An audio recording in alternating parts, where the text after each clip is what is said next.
Il a fallu du temps.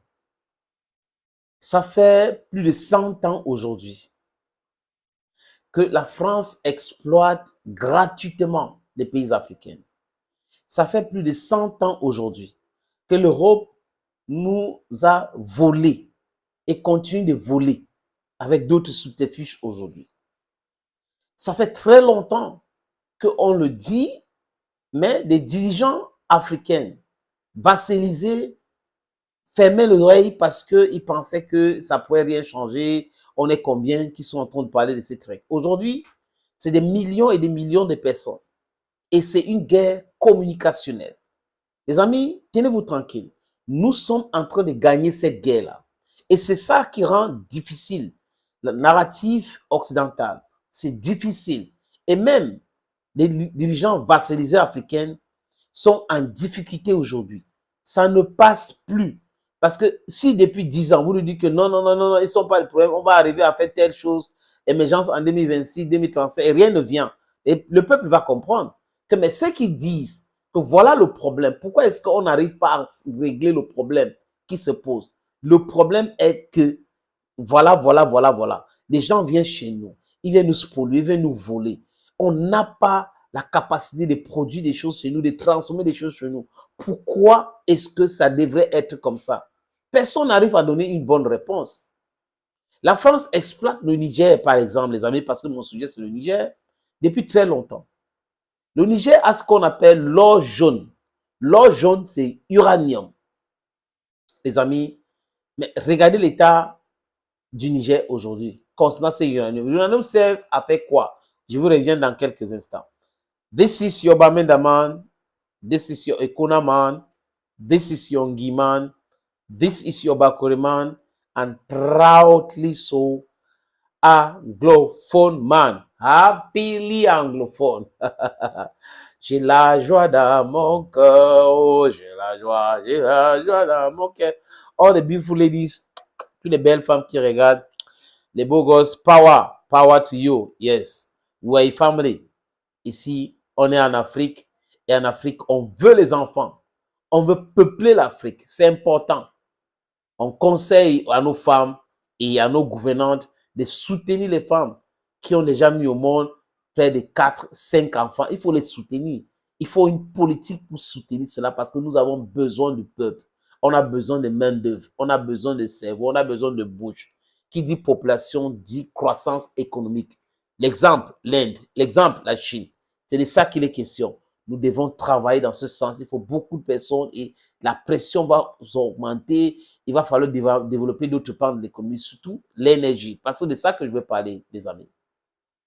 Quand je vous parlais tout à l'heure de l'uranium, qui est l'or jeune, l'uranium est exploité au Niger depuis plus de 70 ans par Areva. Areva s'est transformé à Orano. Parce que vous savez, quand on critique une société française, qu'est-ce qu'ils font? Ils changent la coquille, hein? Mais le fonctionnement reste de même. Ça ne change pas. Areva, c'est Orano aujourd'hui. Ils ont essayé de changer parce qu'ils pensaient que les gens devaient oublier Areva. Tout le mal que Areva a déjà fait en Afrique et au Niger.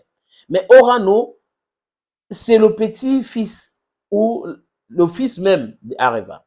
Et qui continue exactement de perpétuer c'est-à-dire que les mêmes choses terribles que Areva a déjà fait. Vous exploitez l'uranium au Niger. L'uranium sert à quoi, les amis? À faire tourner les réacteurs nucléaires. Donc, ça donne de l'électricité. Je répète, l'uranium du Niger électrifie la France et la France, par ricochet, est la première puissance nucléaire en Europe en termes d'énergie électrique. Donc, la France fait tourner ses réacteurs et vend l'énergie électrique grâce à l'uranium qu'ils exploitent pratiquement gratuit au Niger. C'est pour cette raison que quand Bazoum disait que l'uranium du Niger ne sert pas la France, c'est pas grand chose, vraiment, ça ne représente rien. J'avais mis la main sur la tête. Qu'est-ce qui arrive à Bazoum? Donc, quand vous voulez soutenir vos amis, vous arrivez au point de dénigrer même l'importance ou de minimiser l'importance des choses qui sont dans votre pays pour aller aider les autres à ce point, ça c'est être myope politiquement parlant, les amis. Ou peut-être animé par un esprit autre qu'un esprit de vouloir voir son micro-État se développer.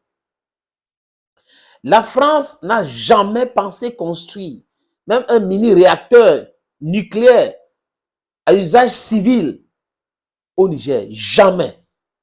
La France a toujours torpillé tous les projets d'électrification du Niger. La France est allée jusqu'à contrôler même le marché de construction des infrastructures à travers Satom qui a fui et contrôler aussi l'eau à travers SIN qui s'est vu refuser le renouvellement de son contrat à cause de cette même politique hasardeuse de la France. Et aujourd'hui, les amis, c'était évident. La France, à travers ces sociétés, ont essayé de faire le forcing au Niger et tout ça, mais c'était tard. Le mal était déjà fait. Macron a pensé que nous étions à l'époque coloniale, où la France pouvait dicter sa loi, décider qui devrait être présent ou pas. Mais il a oublié que we are in the changing times. The paradigm has changed. People too have changed. The era now is totally different. Il devrait comprendre cela. Mais il n'a pas compris. Et aujourd'hui, Abdurrahman Tiani, force. C'est l'homme. Tiani, c'est l'homme. Il a donc retiré les droits, les amis, à Orano. Oui, tous les droits d'exploitation minière ont été retirés à Orano. Aujourd'hui, c'est une société turque et d'autres sociétés. Il y a la Russie dedans et autres. Il faut diversifier les partenaires. La Chine, la Turquie, c'est comme ça. Mais ces sociétés qui sont là aujourd'hui devraient savoir que ce n'est pas pour leurs beaux yeux qu'on les a octroyé la licence d'exploitation de ces mines-là. C'est pour faire autrement. Donc, la Turquie qui a cette technologie, la Russie, c'est les patrons à travers Rosatom et autres, devraient construire une mini-centrale nucléaire, comme ils ont dit, peut-être au Burkina Faso, au Mali, peu importe, pour pouvoir électrifier l'AES. C'est de ça qu'il est question, parce qu'on ne peut pas avoir la matière première pour produire de l'électricité. Et ça produit l'électricité ailleurs.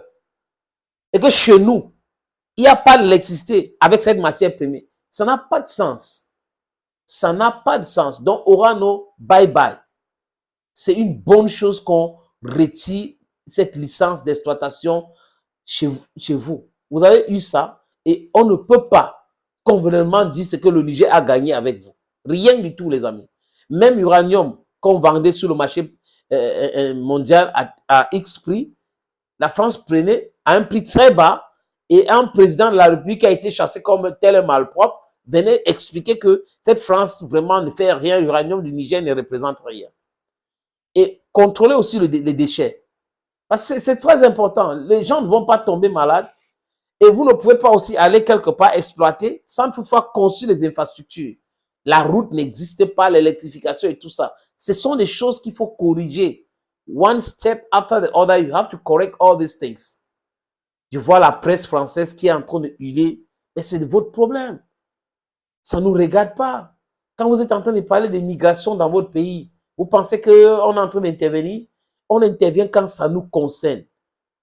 Le Niger ne peut pas avoir l'uranium et le Niger n'a pas même un mini-centrale nucléaire. Ou, aujourd'hui, quand on parle de confédération des États du Sahel, il n'y a pas cette centrale nucléaire à l'usage civil dans l'AES. It is not correct today. It is not correct tomorrow. Those are some of the wrongs that we have to correct as a people. Thank you so very much for watching. Your Bamenda man, your Ekona man, your Ngi man, your Bakore man, and proudly so, your Anglophone brother. Bye-bye for you.